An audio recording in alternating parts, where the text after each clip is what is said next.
Tuseme jamani, maarifa yako yapo juu, lazima ujiambie wewe mwenyewe, jitamkie. Napenda sana jamaa fulani sasa hivi ni mbunge, anakuwa kwa jina Jalas. Kati fulani Mungai Eve anamfanyia interview. Amwambia from Mungai Eve show. Jalas anamwambia sema the number 1 show in East Africa. Yeye anakufanya ujiamini. And this is the number 1 gospel show in East and Central Africa. Kwa jina Sifa na Ibada. The best presenter that is in town. The best presenter Darwin. Niweza kunifollow pale kwenye mitandao za kijamii.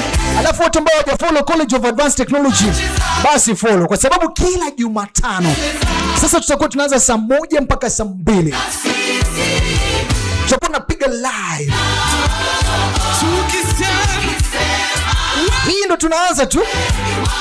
Uko na mgeni ambao wewe unataka kuwa katika kipindi hiki tuweze kukuinterview, basi inbox College of Advanced Technology. Uliza namba direct, basi zungumza na yeye. Mwambie bwana, niko na ushuhuda fulani nataka kuwa kwenye show, kwa sababu tunataka kukuza nguvu fulani ambayo inaweza fanya gospel iweze kurudi, kwa sababu sasa hivi watu wanatukuza vitu ambavyo vipo, lakini tunataka watu wajue kwamba jamani, Mungu yupo na Mungu anatenda. Ndio madhumuni kabisa hii show. Kama ni mchungaji pale unataka kushare word, basi zungumza naye. Zungumza nasi College of Advanced Technology ama Cat Radio, tuweze kukuweka live. Utakuwa na kwenda karibu na mimi na wewe.